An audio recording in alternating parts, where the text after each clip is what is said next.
Зейнолла аға, біздің студиямызға қош келіпсіз. Рахмет.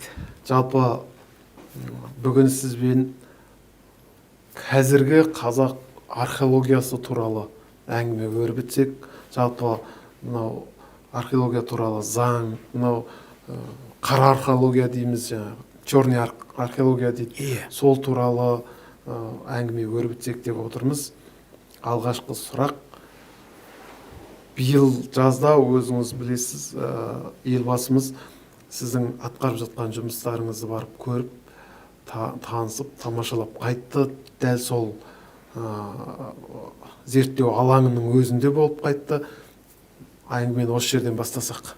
Осы кейінгі 2 жылдың ішінде Шығыс Қазақстан облысының әкімі Даниил Ахметов деген кісі, сол кісінің үлкен қолдауыменен Шығыс Қазақстан облысында археологиялық ескерткіштерді кеңінен тыңғылықты зерттеу бағдарламасы қабылданды. Алдыменен 3 жылға, содан кейін қазір енді тағы 3 жыл 4 жылға жалғастырылды. Осы бағдарламаның аясында сол кейінгі 2 жыл емес, енді сол кейінгі 4 жылдың ішінде үлкен жұмыстар атқарылды Шығыс Қазақстан. Енді бұл өңірлік жоба ғой. Осы өңірлік дегенменен бүкіл қазақ археологиясына байланысты, соның бір зерттеулер бағыттарына байланысты үлкен мәселелерді көтеруге мүмкіндік беретін жәдігерлер, тың материалдар шыға бастады. Енді Шығыс Қазақстан облысы, жалпы енді бұрынғы Семей, Шығыс Қазақстан жанында Алтай, Қытай, Монғолия жерлерінің түйіскен орны ғой. Сондықтан дағы сол ерте заманнан бастап бұл үлкен бір тарихи, мәдени кеңістік болған. Осыған байланысты енді бұл жерде көптеген тарихи процестер жүріп, солардың ізі қалған, материалдық ізі қалған. Сондықтан дағы бұл өңірдегі зерттеулер қай жағынан алсақ дағы маңызы зор. Бүкіл қазақтың көне орта ғасырлық тарихын зерттеуге керекті жәдігерлер, мәліметтер осы жерден алынады. Алтай өңірі, бер жағында мінеке Алакөл, одан бастап Тянь-Шань өңірлері солардың түйіскен жер болғандықтан сол әртүрлі тарихи мәдени ескерткіштер көп шоғырланған аймақ. Осы аймақта мінеке жұмыс істеп жаттық. Соның енді кейінгі осы 18-19 жылдарда әсіресе бір ерекше жаңалықтар ашылды. Солардың ішінде сақтар дәуірінің алғашқы кезеңі не жататын ескерткіштерді атап айтқым келеді. Өйткені бұл ескерткіштер енді жай ғана бұл кеңістікте немесе хронологиялық бір ерекшеліктерін ашатын ескерткіштер емес. Бұл сонау көшпелі мәдениеттің қалыптасуы қай жерде болды, содан кейін неге осы біздің заманымызға дейінгі 2-ші мыңжылдықтың аяғында, сол кезгенге таман, сол бүкіл осы дала кеңістігінде мекен еткен халықтар неге бұрынғы отырықшы заманнан көшпелі экономикаға көшті деген. Соның бір себебі не? Деген солай жай көше салған жоқ қой. Мына сол көршілеріміз атқа мінген екен, біз де сөйтейік деп. Оның үлкен әлеуметтік жағынан, содан кейін табиғи жағынан, содан кейін ішкі дамуының қандай бір себептері болды, сыртқы әсерлері қандай болды, содан кейін қандай бұл әлеуметтік, саяси, экономикалық құбылыстар осы заманда етек алды, дамыды. Неке осылардың бір көрініс ретінде сол 2000 жылдықтың аяғына таман біздің заманға дейінгі осындай бір құбылыстар етек алған, көріне бастаған. Оның енді табиғаттың бір үлкен бір өзгерістері әсер етті дегендағы концепция, гипотезалар бар, болжамдар. Мысалы дала кішкентай қуаңшылыққа бөлініп, содан кейін болып тұрып табиғаттың немесі жағдай өзгергеннен кейін, содан кейін отырықшылықтан малды бағып, содан кейін ары қарай сол малды бағатын, малға жайылымды іздеп, сондай неменеге жағдайға көштеген. Осындай бір концепцияларға жауап беру, соларға неме дейтін фактілердің бір мүмкіндіктері туды, сол сияқты. Содан кейін одан басқа енді сол заманның қоныстары табыла бастады. Сол Шығыс Қазақстандағы жаңағы сіз атап өткен сол жұмыстардың бір бөлігі, содан кейін дәстүрлі түрде бұрынғысына 98 жылы басталған Берелдегі жұмыстардың барлығы ақырындап жүріп жатыр. Енді Берелдегі жағдай қазір басқаша, олар енді қазба жұмыстары кішкентай сайбырланып, шектеліп, енді оларда бұрынғы қазылған дүниелердің барлығын аспан астындағы ашық музейлер жасау, содан кейін барлық табылған дүниелердің бәрін қалпына келтіріп, ана жерде үлкен туристік, содан кейін тарихи, әсіресе туристік инфраструктураларды солардың негізінде дамыту, сақтау мәселесі, содан кейін ана жердегі басқадағы үлкен мәселелерді шешуге бетбұрыс жасалды. Үлкен музей алаңдар ашыла бастады. Сол сияқты бұлдағы сол үлкен қазба жұмыстарының келесі бір деңгейі, кезекті бір кезеңі деп айтуға болады.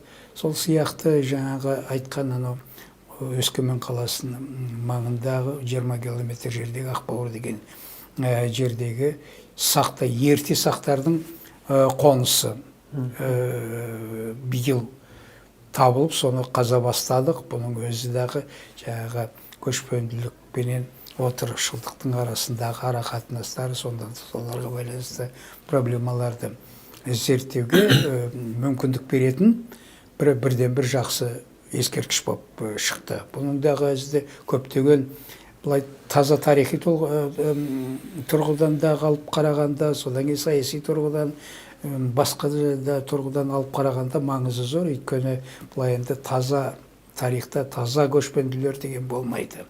Қанша атқа мініп, мал бағып, сөйтіп жүрсең дағы, одан кейін басқа отырықшы халықтарменен қарым-қатынас көршілерменен болу керек. Осы жерде бір сұрақ сұрайыншы. Жаңа айтып отырсыз ғой, қоныстары табыла бастады деп. Ал бізде бұған дейін алтын адамдар табылып келген. Оны өзіңіз жақсы білесіз, 9-шы алтын адам табылды. Мен сұрайын деп отырғаным, анау алтын адамды қарап отырсаңыз, бастан аяқ алтын, расымен алтын. Енді солардың сол кездегі өмір сүрген ортасы да дәл сондай алтынмен апталған орта болды ма? Жоқ, бұлар ерекшелер ма? Шынымен де сондай бір алтын дәуір болды ма? Енді сол жаңағы табылып жатқан қоныстарды қарап отырған кезде адамдардың күнделікті тұтынатын бұйымдары да алтын болуы мүмкін ба? Енді қазіргі замандағыда ғой. Қазір енді біз барлық үсті басымыздың бәрін алтынмен қаптамаймыз. Бірақ дағы алтын ғой, мысалы мына жердегі сіздің сақинаңыздағы алтын. Ондай жағдай сол қоғамда дағы болды. Алтыннан жасалған заттарды кез келген сол қоғамның мүшесі пайдаланды. Ал енді бұл жерде әңгіме басқа құбылыс туралы болуы мүмкін. Бұл патша ағзамдары, сол билеуші семья дейді, династия дейді, соның өкілдерін жерлеген кезде соларды о дүниеге жөнелту рәсімі. Сол рәсім, ол енді анау о дүниеге жөнелту рәсімі деген ұғым бар. Геннеп деген бір ғалым, сол оның әлгі «Обряд перехода» деген үлкен кітабы бар. Сондағы осы алтын киімдердің барлығы тірі кезінде дәл сондай қылып, дәл осындай әшекейменен әшекейлеп тұтынған жоқ. Оны енді елдің барлығы оны айта білмейді, біле білмейді, енді білгенменен енді соған көңіл аудармайды. Бұл о дүниеге қайтыс болып о дүниеге баратын патша әулетінен шыққан адамдар, бай әулеттен шыққан адамдар болса, жағдайы болғандар, олар осындай алтын әшекейлер менен дана тірі кезінде көп пайдалана бермеген сияқты неше түрлі киімдерді менен кигізіп о дүниеге жөнелтеді. Мысалы айтайық, ана бір елдегі басында Таутекенің мүйізінің моделін жасаған маскалары бар, аттар бар ғой.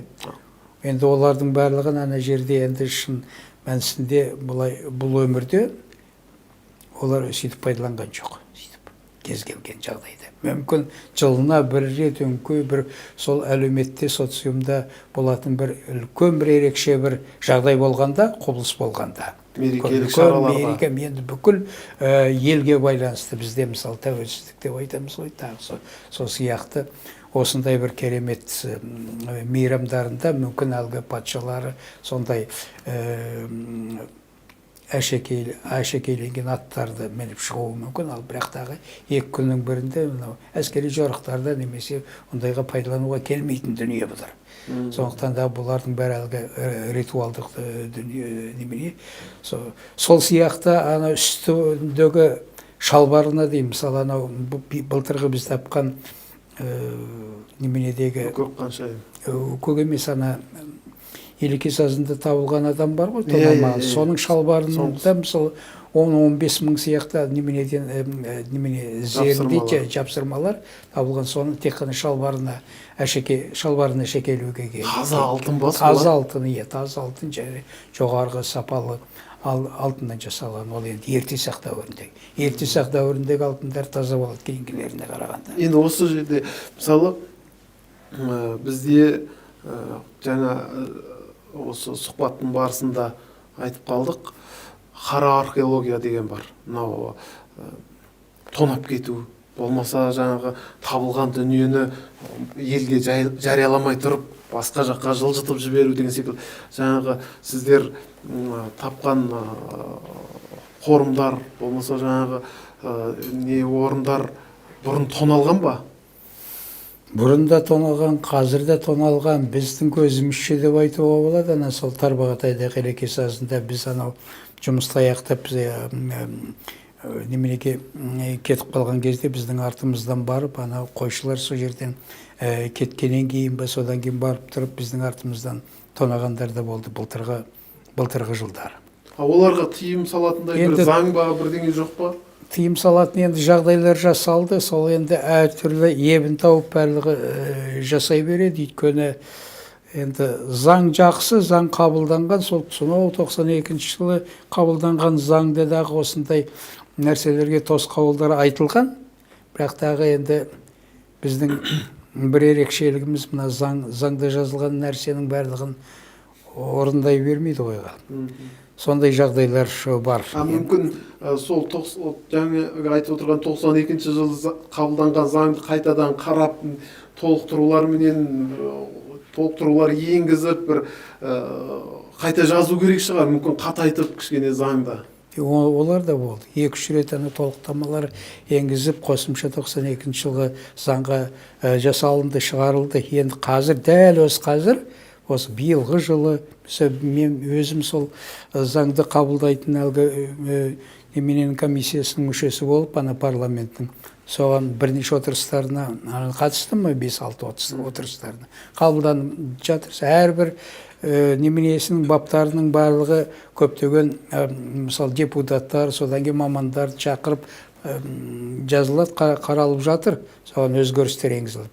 Бірақ та енді заңның барлығы қанша жақсы жасалмағанменен соларды енді барлығы орындала бермейді, гәбі сонда болып тұр ғой. Содан кейін соны орындаудың механизмі жетіспей ме, тағы бірде кемшіліктері бар. Енді осы қазіргі қабылданғай жатқан қосымшалар енді осылардың барлығын ескеріп, енді тек қана тонаудан басқа жақтары да бар.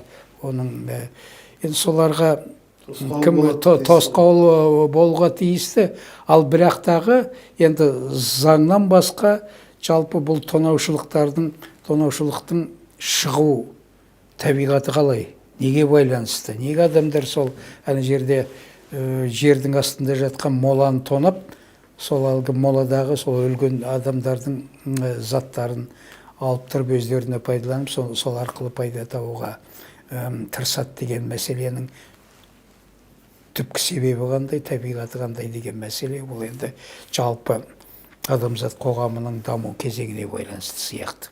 Өйткені біз енді бір өтпелі бір заманға ауыстықтағы, содан кейін кейбір қиыншылықтар, қиын замандар болды, жетіспеген сияқты деген сияқты. Осындай кезеңде енді адамдардың психологиясына қарап отырсақ, осындай әлгі ақшаны жағдайды жақсартатын бір жақсартудың жеңіл жолдарын іздеп сөйтетін бір белгілі бір адамдар қоғамда шығады. Қоғамның барлығы біркелкі бола бермейді ғой, адамдар әлеумет деген сияқты.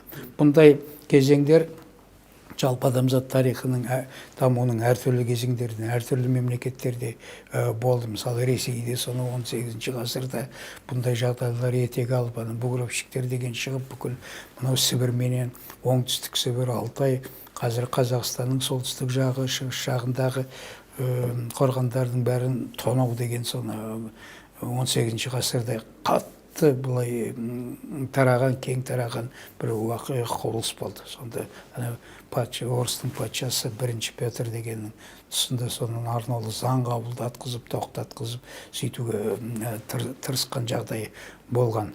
Сол одан кейін бұлар жойылып, содан кейін анау совет үкіметі таралған кезде сондай соның бұрынғы сол республикалардың кейбір жерлерінде қатты етек алды. Алдыменен мысалы Қырғызстанда, Өзбекстанда сондай. Содан кейін Ауғанстанда бір қиын жағдайлар, сол халықтың жағдайлары сол күрт өзгеріп кеткен кезде, нашарлап кеткен кезде осындай құбылыстар пайда болды.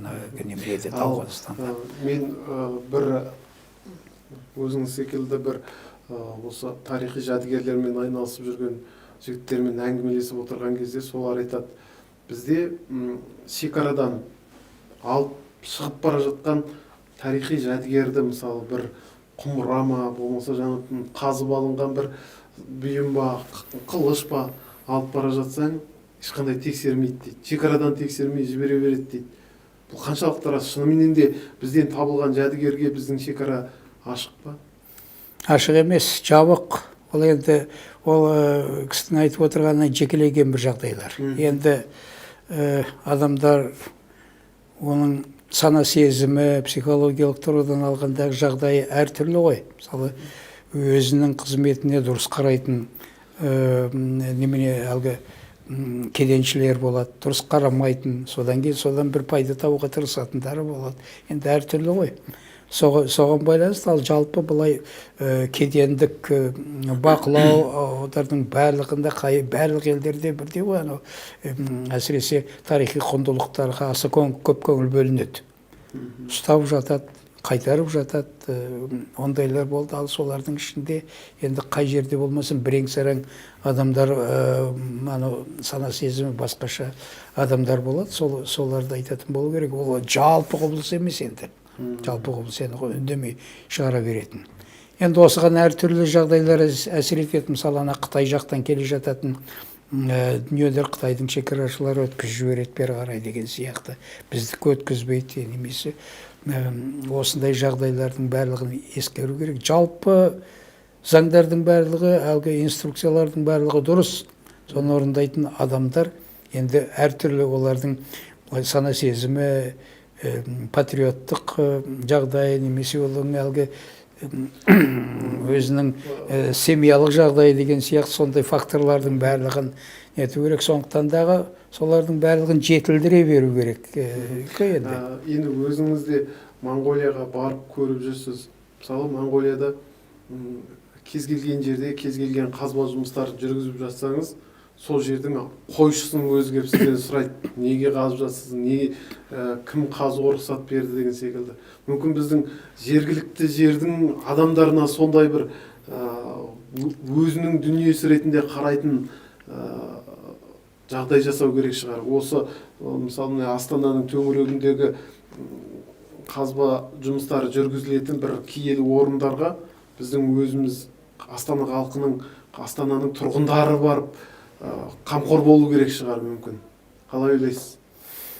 Ол енді бұлай жай айтқанда қызықты дұрыс сияқты, бірақ шын мәнісінде моңғолдардың психологиясы менен біздің халықтың несін жағдайын салыстыруға келмейтін сияқты. Оларда тарихи ескерткіштерге деген көзқарас мүлдем басқа. Олардың діні басқа, содан кейін олар ешқандай тұрған дүниені, ескерткішті, олардың діні әлгі ламаизмі рұқсат бермейді бұзуға. Оның моңғолдардың сол тарихи ескерткіштерге деген көзқарасының түбінде осы көзқарас жатыр. Содан кейін бұл Моңғолияда халықтар жалпы алғанда тек негізінен моңғолдар. Олар енді ананың барлығын тікелей өздерінің ата-бабаларын тікелей ескерткіші деп санайды, одан біреудің тиіскенін жақтырмайды. Оның ертеден қалыптасқан. Ал біздің қоғам басқаша, әртүрлі деңгейде. Содан кейін тарихи ескерткіштерге деген көзқарасымыздағы әртүрлі. Біздің негізгі титулдық халықтан басқадағы адамдар бар, олардың келімсектер бар деген сияқты. Қазақтардан басқа олардың бұл тарихи ескерткіштерге деген көзқарасы сонау ерте заманда, патша заманда қалыптасқан. Одан кейін сондай факторлар болуы мүмкін. Сондықтан дағы біздің жағдаймен Моңғолияның жағдайын салыстыруға келмейді. Моңғолияда мен 5 жыл қазба жұмысын жүргіздім, солармен бірге оны көріп жүрдім. Әрбір жерде мал бағып жүрген қойшы келіп тұрып, соған тапсырма беріп қойған немедері. Мынаны қарап жүр, мен жерді байқап жүр, мынаны сындырып кетпесін, бүлдіріп кетпесін деп. Өздерінің тарихи дәстүрінен басқа, солар жауапты. Солар неменесін енді жалақы алады деп ойламай, мүмкін бұлай сыйлық бірдеңелер беру мүмкін, бірақ та қарап жүреді. Не істеп жүргенде. Біз барып жүргенде бізбен бірге бізбен араласып, соны қадағалап сөйтіп жүреді. Бұл жақсы, бұл енді бұлай үлгі алатын жағдайлары көп. Моңғолдың жер үлкен болған, халқы аз болған менен тарихи ескерткіштер енді шашылып жатып, біз сияқты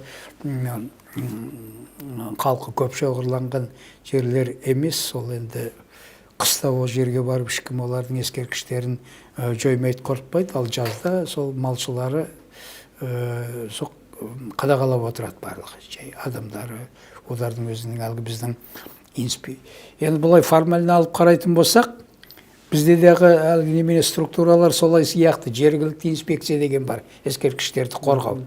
Олардың біреуі жұмыс істемейді, олардың жұмыс істеу механизмі жоқ.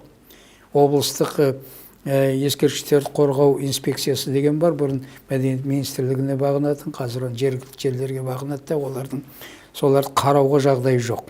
Олардың қолында ешқандай неменедері бұлай заңдық функция неменеде ұлықсаттары бірдеңеден біреу бүлдіріп жатыр ма, бірдеңеті оларды тоқтатып, оларға әлгі штраф салу бәленбай сияқты, оларды ұстау алып кетіп жазалау сияқты функциялары жоқ. Солға енді содан кейін кейбір облыстарда жаңағы мәдени ескерткіштерді қорғау инспекциялары дұрыс жұмыс істейді, кейбіреулерді мүлдем жұмыс істемейді. Мысалы, Қарағанды облысында жақсы істейді, Қызылорда облысында жақсы істейді, Шығыс Қазақстанда түк істемейді деген сияқты мысал айтайын. Оның да әртүрлі факторларға байланысты. Ал енді өзіңіз білесіз, елбасы рухани жаңғыруға байланысты киелі Қазақстан картасын дайындауды тапсырған болатынды. Осы негізінде біраз істер атқарылды. Биылдың өзінде 3-ші том жарыққа шықты. Киелі Қазақстан картасының кітап дайындалды.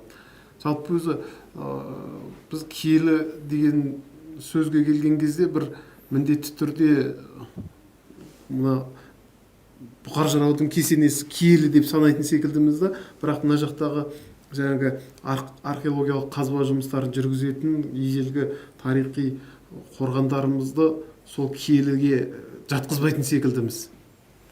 Осы киелі Қазақстан картасына енді ма біздің археологиялық орындарымыз?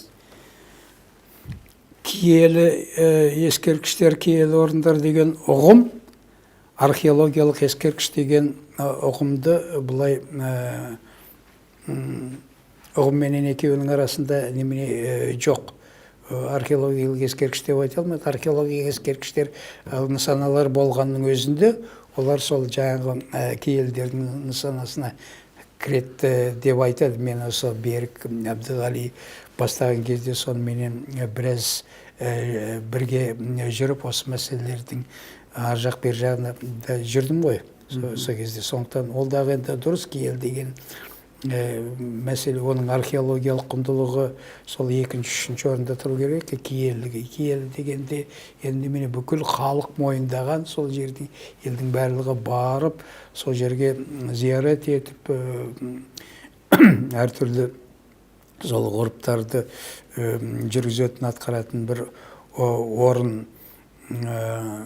Сол киел орындар, киелердің бірі деп, мысалы, солардың енді ең негізгісі, мысалы, Қожа Ахмет Яссауидің кесенесі. Оны енді бір жағынан алып қарасаңыз, архитектуралық ескерткіш деп айтуға, тарихи ескерткіш, археологиялық ескерткіш деп атауға да болады. Бірақ тағы ол Қожа Ахмет Яссауидің кесенесінің құндылығы оның киелілігінде, немесе бәлем жылына миллиондаған адамдар барады. Сол сияқты орындарды қарап, тексеріп, соларды тізімге алып, соларға бір ерекше көңіл бөлу керек деген идея ғой негізінде. Ал енді бізде сол енді алғашқы жариялаған кезде бәрбір облыстардың барлығында анау киелі, мынау киелі деп аталардың зираты киелі бәленбай дегендер.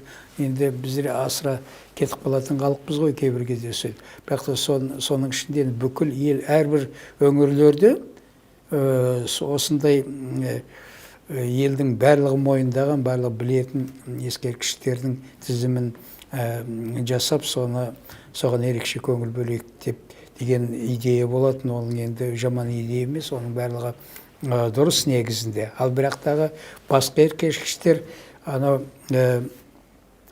олардың статус, олардың жағдайын төмен түсіру емес бұл жерде. Өйткені біздің рухани дамуымыз арқылы мына өтпелі заманда, содан кейін мынау жаһандану заманында, сол мысалы ана жерде Жамбыл облысы дейік, мысалы Жамбыл облысындағы кезге мыңдаған археологиялық ескерткіштердің бәрін елдер біле бермейді. Осы білетіндерін алып, соның негізінде сол рухани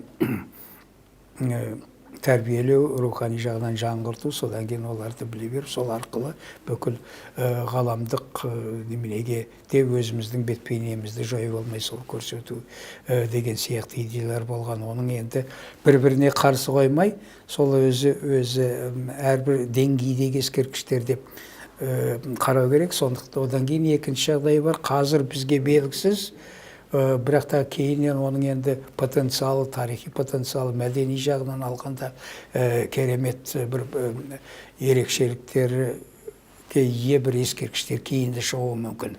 Әрбір өңірлерде айтайық, мысалы біз Тарбағатайда жаңағы Елекесаз деген жерде қаздық қой, керемет алтын адам, екінші алтын адам деп.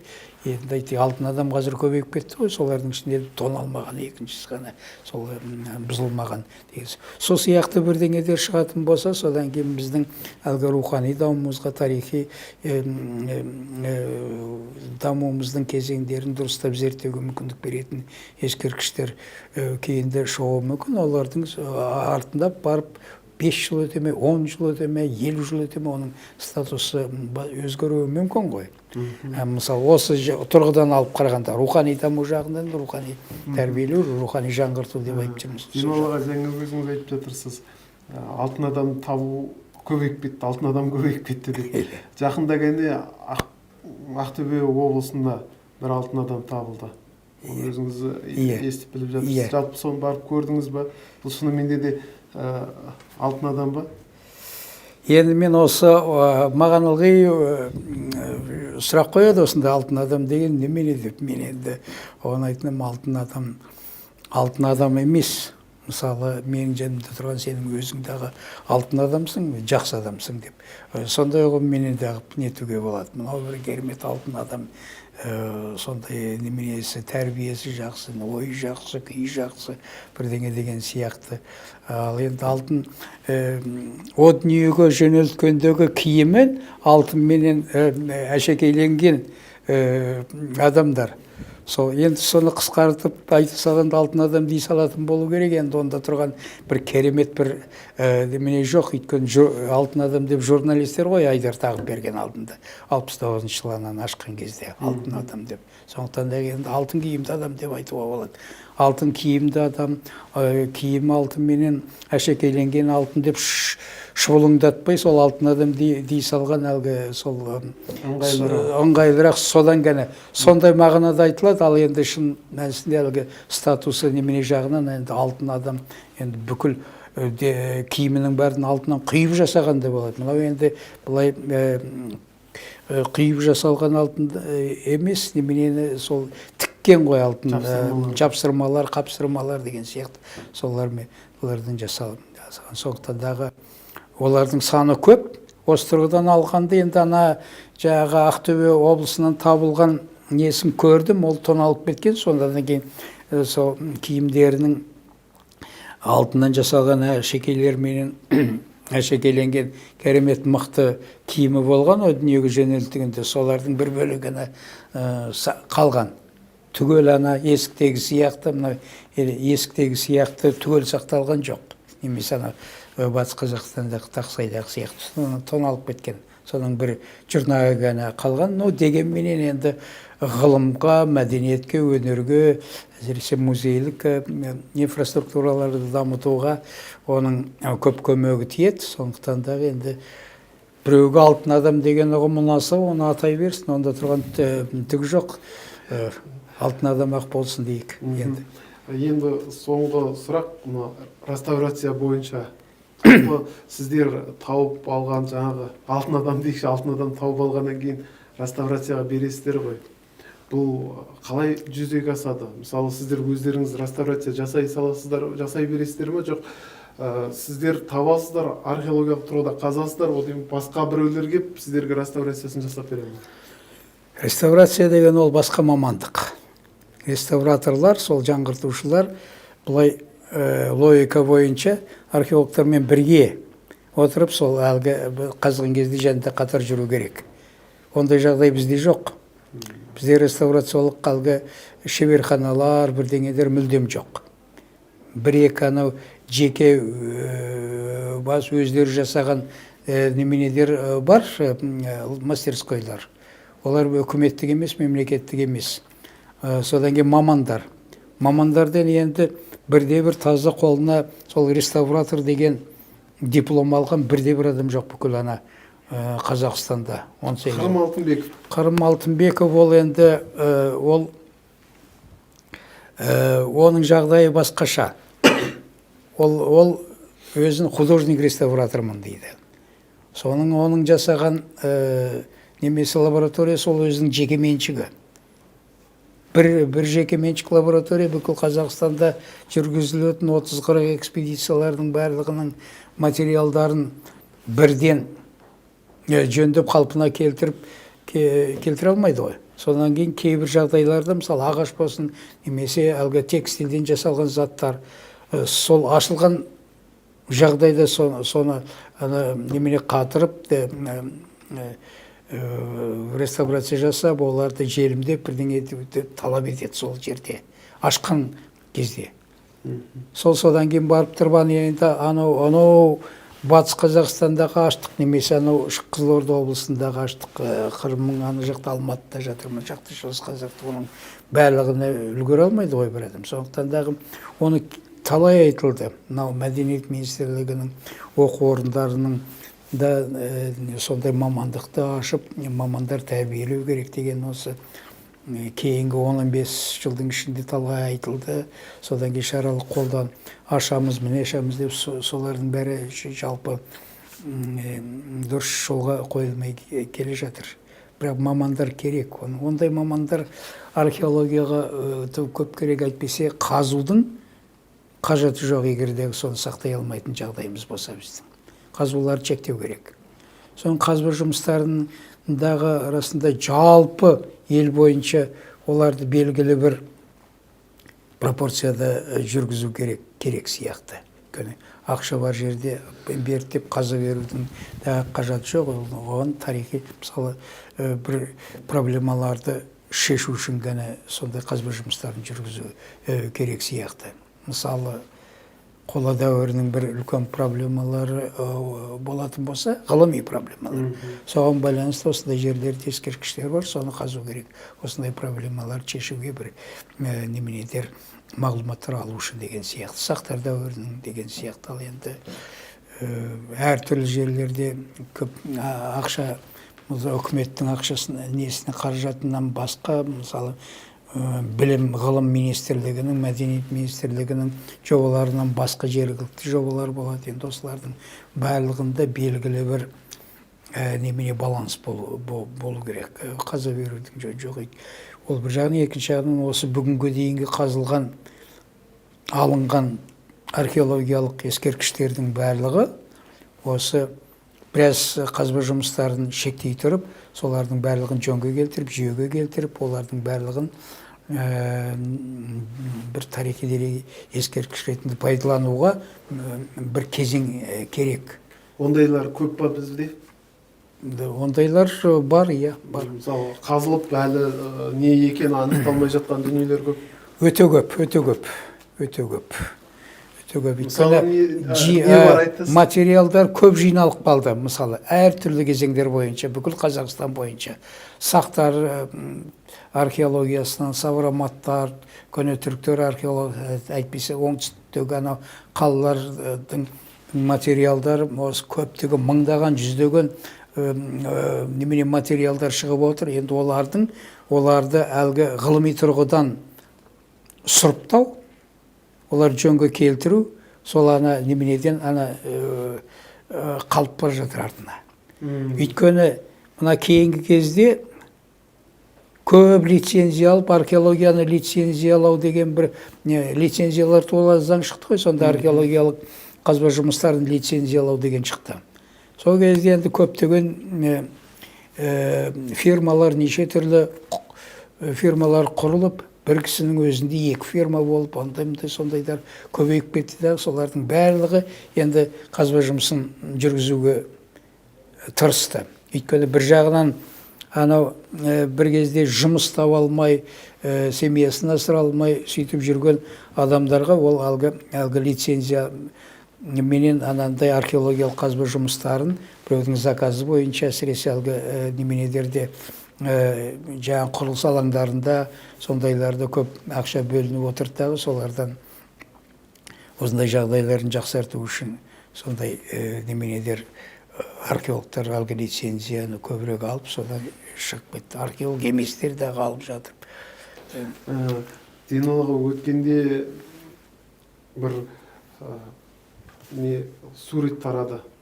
Жаркентте қорасында қазып жатқан кезде бір құмырақ алтын тауып апты деген. Шынымен сондай ма? Шынымен сондай, анау енді бір көлемді әжептәуір.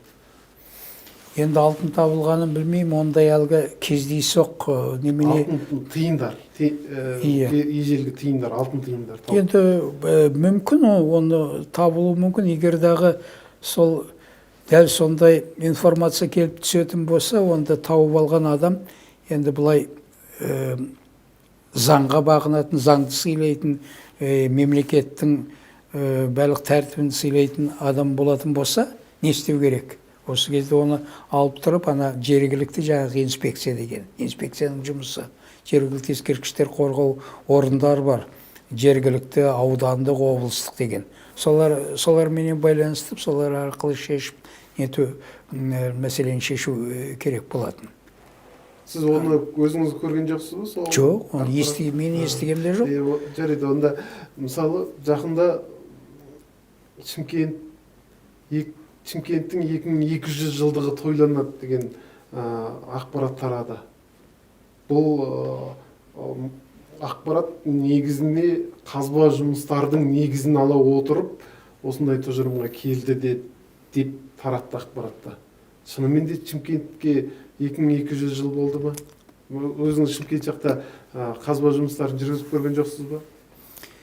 Енді менің ойымша Шымкенттің немесе басқа қаланың жасын, мысалы Алматының дейік, Тараздың, Қызылорданың, Өскеменнің, қалалардың жасын шында былай тереңдету керек болатын болса, сол жерде археологиялық қазба жұмыстарын жүргізсе, мысалы, сол жерде бәленбай қола дәуіріне дейін жеткізуге 2000 жыл, 2,5 жыл емес, 3,5 жылға дейін жеткізуге болады. Археологиялық ескерткіштер табуға болады.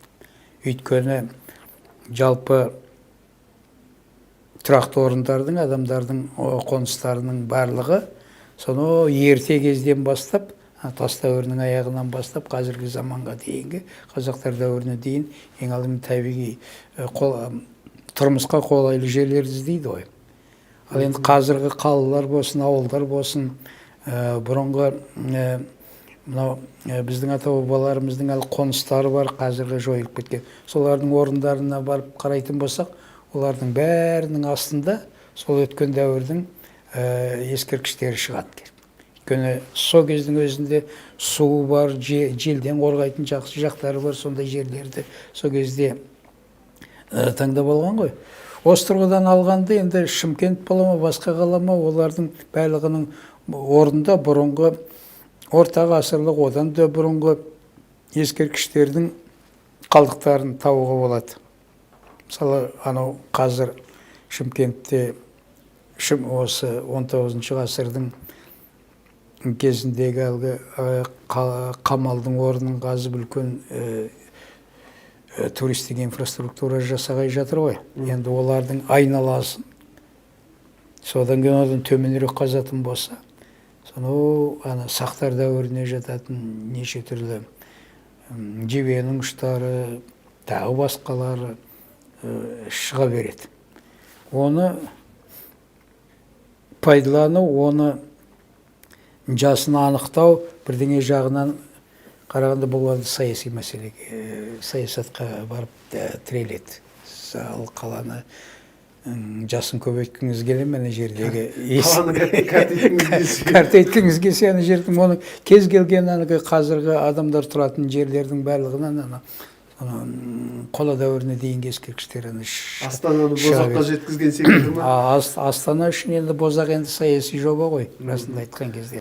Осы мәдениет саласына, әсіресе осы археология саласына қатысты заңға өзгертулер мен толықтырулар енгізу бойынша арнайы комиссияның мүшесінде болдым дедіңіз. Иә. Осы жердегі осы өзгертулер мен толықтырулар енгізуге кірмей қалған, осындай мәселе кіру керек еді, осы кірмей жатыр дейтіндей бар ма сізде ойыңызда қалып кеткен? Бар, ондай нәрселер көп. Өйткені бұрын қабылданған заңдар, бірдеңелер, қазір бірдеңені бір ұсыныс жасайын десең, ана көптеген бұрынғы қабылданған заңдарға келіп тұрып қайшы келеді. Он қайшы келгенде ана заңдардың бәрін ешкім жоймайды ғой бірден. Сол сияқты немене моменттері нақты осы кірсін деп ойлап едім дейтін. Иә. Мысалы біз ана көп ұсыныс жасадық, ана археологиялық ескерткіштер бір құрылыс кезінде, немесе жол салған кезде, немесе бір үйлер салған кезде, завод салған кезде, фабрика, немесе мұнай өндірген кезде бүлінді ғой, бүлінеді. Енді соны сол бүлдіріп жатқан компанияның есебінен